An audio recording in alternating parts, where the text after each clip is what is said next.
Katika mtaa wa mabanda wa Mukuru jijini Nairobi, Mtawa Mary Kileen amejitolea kuwahudumia watu wasiojiweza. Mary alifika nchini Kenya miaka 50 iliyopita na akakita hema hapa Mukuru. Mtawa Mary anasema maisha yake ya utotoni yaliweka msingi wa kile ambacho kingekuwa maisha kujitolea na kuwasaidia watu. I thought I'd be here for 2 years because they asked me to come for 2 years. And I wanted to go home after 2 years. Then I made up my mind just to settle and be happy. Very interesting, very fulfilling, and I like these people very much. I prefer them now to very high-class Kenyans.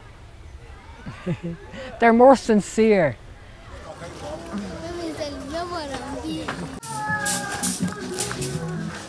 Yeye ni mzaliwa wa Hillsborough nchini Ireland. Before I went to training college, I had intended to marry. There was a man who loved me, wanted to marry me, but I found I was too young, and I was looking at marriage like a child, you know, thinking of being married, having a baby, but I wasn't really thinking of the mechanics of it. And so when I went to a pre-marriage course, I realized I'm only a child and I'm looking at marriage through a child's eyes. So I went back to school for my A-levels, and then I went to teacher training. But in teacher training I became very sick with hepatitis, very weak and very sick. And I was after seeing the sisters in very poor areas of Dublin, dealing with the same problems we have here in Mukuru, with people who are on very low income or no income at all, and people with problems of addiction, with problems of drunkenness. So I admired those sisters, and I decided to dedicate my life to helping the children who don't have. Kisha akajiunga na kikundi cha Sisters of Mercy na mwaka wa 1976 akiwa na umri wa miaka 30, maisha yake yalibadilika ghafla. So my superior called me and she asked me, would you like to go to Kenya? And I said, not at this time. My father has just died. We have other family problems. I prefer to wait. And she said, think about it, pray about it. And then she called me after another month and she gave me my ticket and my visa. And in those days it was very difficult. When you left Ireland and came here, you had very little communication with home. Alipofika nchini Kenya, aliteuliwa kuongoza shule ya msingi ya Lady of Mercy iliyoko Nairobi South B. Wakati huo alijionea mwenyewe umaskini uliokithiri kwa wenyeji wa Mukuru. That time in South B, we had a lot of street boys who could strip you of your clothes. They could take your blouse and your skirt, leave you in your undies. And me, I dreaded that. So when about 10 boys of 14, 15 came around, I said, please boys, don't take my clothes. I have some little money, take my money. But they said, no, no, no, no. They said, you buried one of us. We can never touch you. But they said, we'd like you to help our brothers and sisters who can't go to school because of money. And now we're in crime, we're already spoiled, we're already with criminals, we're already stealing, we're already in sex or whatever. But they said we'd like our younger siblings to be saved. And they said, please, Sister Mary, please, please, let them go to school. So that motivated me. Then I went to the church, I went to the Sisters of Mercy, and the parents from the slums, they were wonderful. 50 of them were going around to chiefs, to DOs, to different religious. So they also came to me.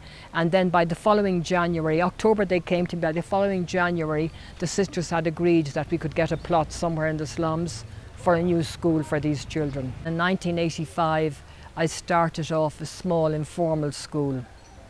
And as the Sisters of Mercy searched for another sister to come and take charge of that school, I was still in Our Lady of Mercy. But in 1989 they came back to me and they asked me to move to Mukuru. So I moved to Mukuru, but there was hardly anything in Mukuru. There was no schools, no nothing, just the small informal classrooms. We had 4 classrooms in one multi-purpose hall. But now when I went to Mukuru, everything developed very fast. At that time I was very ignorant. I thought Kayabe here was the only village. I never knew about commercial, Fuatanyayo, Maragouini, Kisi village, and the children were all in the same situation. At the time there were very high development fees and the parents couldn't afford the money, so they were out of school. And then because of their street habits, even if they had money, some people were willing to sponsor them. The schools didn't want to take them because of their absenteeism and their sicknesses.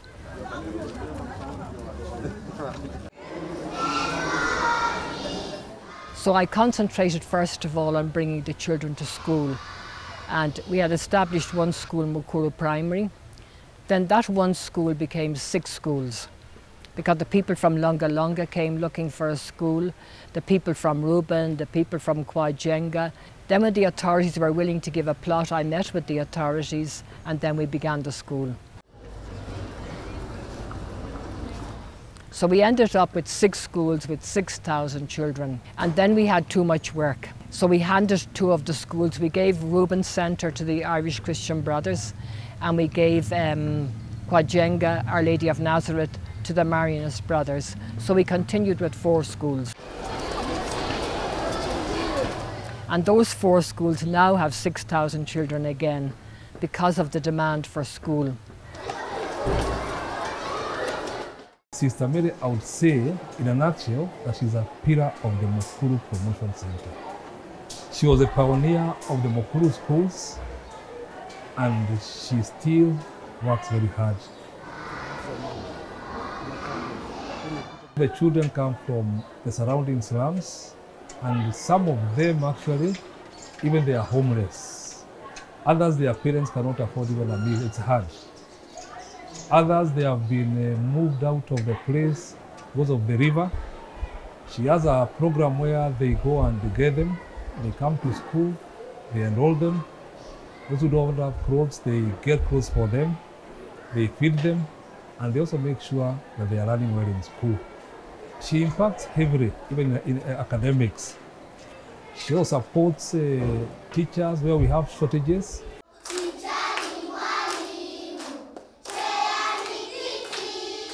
During the holidays, the feeding program is there from Monday to Friday. And interestingly, they are not only these kids, it is all the surrounding kids. She doesn't discriminate whether they are from this school or whichever school, they all come.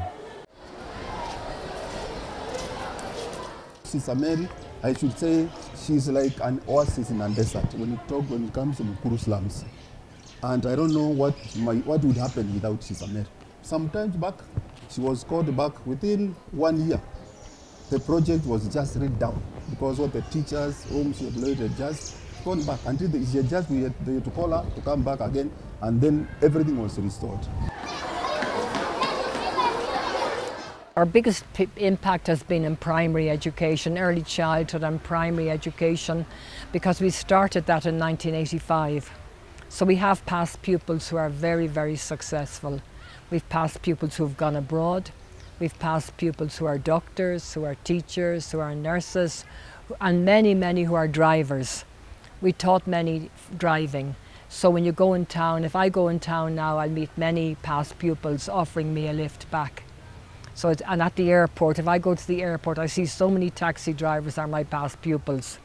It's very fulfilling for me. Chini ya uongozi wa Mtawa Mary, kituo cha Mukuru Promotion Center kinasimamia kituo cha Mary Immaculate Rehabilitation ambacho kinalenga wavulana wa kurandaranda mitaani wenye umri wa kati ya miaka 8 na 17 kutoka mitaa ya Nairobi. Now they take them from Buru. There's a lot of street boys there. They take them from town. They take them from dens, Mudurwa. There's big dens there where you have boys, big numbers of boys together. Uhuru Park, our social workers go there, talk to them and see if they want to change.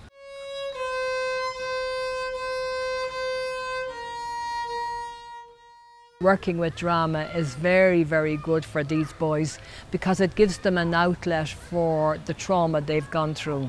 So we find the church is very helpful to them. It's very good for them to be included in the community. Na anapojiandaa kuadhimisha miaka 50 ya huduma kwa jamii, Mtawa Mary ana ujumbe maalum. I just hope the Sisters of Mercy and other Kenyans will have a devotion to the poor. This life looks hard, but it's very, very filling, and I don't know where I'll meet a person as happy as I am. You know, it's very fulfilling. It gives you a deep contentment, a deep happiness. Rozongoi, NTV.